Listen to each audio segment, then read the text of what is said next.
Moi, j'aurais l'âme assez méchante pour vous abuser.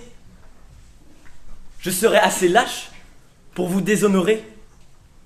Non, non, j'ai trop de conscience pour cela. Je vous aime, Jonathan Ta, en tout droit et en tout honneur. Et pour vous montrer que je vous dis vrai, sachez que je n'ai point d'autre dessein que de vous épouser. Don Juan mythomane compulsif, manipulateur machiavélique, libertin en éternelle quête du plaisir, pervers narcissique. On prête ce soir à Monsieur Cannedebière des traits qui ne sont pas les siens.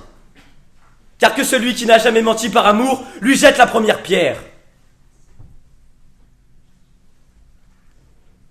Cet homme est malheureux, dévasté, son mariage anéanti et sa dignité bafouée. Monsieur le Président, Madame, Messieurs du tribunal, Monsieur Ta et Monsieur Cannedebière sont tombés amoureux. Et je le dis, c'est d'un amour sincère qu'ils le furent. Le mal lui est apparu triomphant, puissant, fier. Géry Cannedebière n'avait qu'une soif, lui plaire. Pas un instant il n'a cessé d'habiter son cœur et son esprit. Cependant, ces grands yeux noirs qui, dans les moments tranquilles, annonçaient de la réflexion et du feu, étaient animés de la haine la plus féroce. Et c'est malheureusement ce beau regard qui a poussé M. Cannedebière à se travestir. Oui, l'amoureux a eu peur. La peur d'être tout ce que son amant déteste, ne supporte pas et veut voir être anéanti. Mais la flamme qui réchauffait son cœur était bien plus forte que cette barrière. De l'amour de la Corse, déjà en son sein, brillait la claire lumière. Et puis quelle barrière, quel mensonge! La Corse n'est-elle pas française? Napoléon, idole de son aimé, ne s'est-il pas insurgé contre cette verrue sur le visage de la France?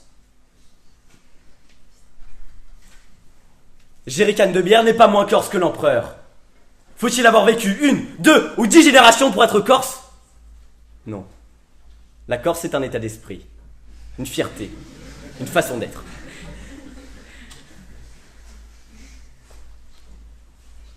Et en cela, oui, c'est Monsieur Ta qui se trompe sur la corsité de Monsieur Cannedebière, et non Monsieur Cannedebière qui le trompe. Si la Corse était indépendante, peut-être le droit corse, au regard duquel il faudrait alors apprécier la validité du consentement, ferait d'un sang corse une condition substantielle. Mais la Corse est française, Monsieur le Président. Quoi qu'en est Monsieur Ta, et c'est au regard du droit français que vous devez apprécier la validité du consentement.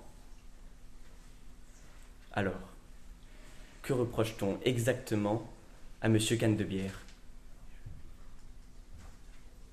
Madame, Monsieur du tribunal, c'est terrible!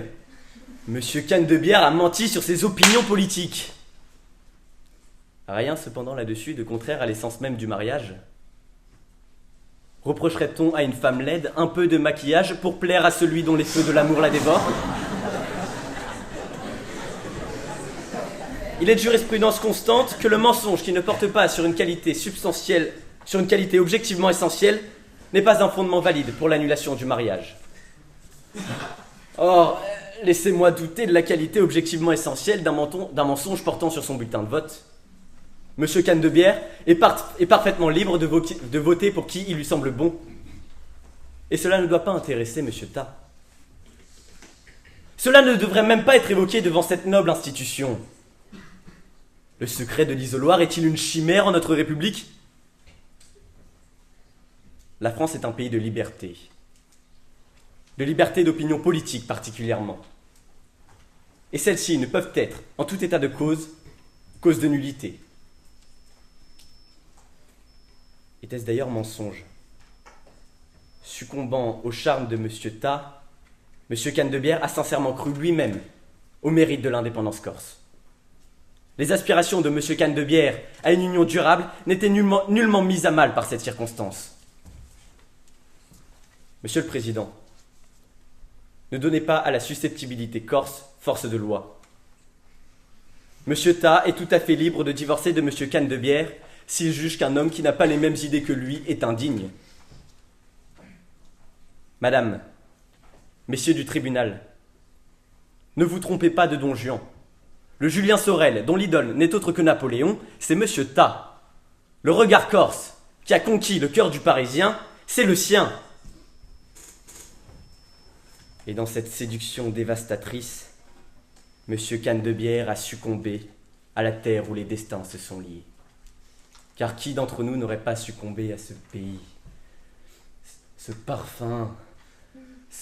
parfum, léger et subtil, fait d'amandier et de figuier, de châtaignier et de thym.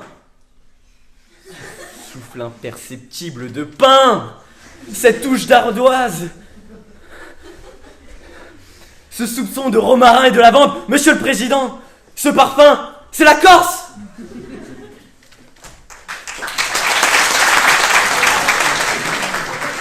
Annuler le mariage, c'est aussi annuler toute la relation que Monsieur Candebière a entretenue avec ce pays. Son amour se portait sur l'immense muraille, de collines, de monts, de rochers, de rocailles, qui sur la Corse au loin s'étend comme un géant, depuis Bonafacio, veillant sur la Sardaigne, jusqu'à la Bastia qui dans la mer se baigne.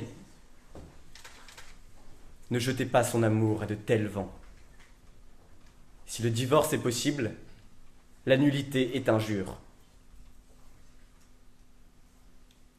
Ne condamnez pas Monsieur Candebière au tourment de Sainte-Hélène. Ne soyez pas bourreau et parjure. C'est pourquoi, Monsieur le Président, Madame, Messieurs du tribunal, nous demandons que la partie adverse soit déboutée de toutes ces demandes. Parce qu'elles sont tout à fait contraires à notre droit. Ce mariage ne peut être annulé. Fiat voluntas tua, judicare in amore.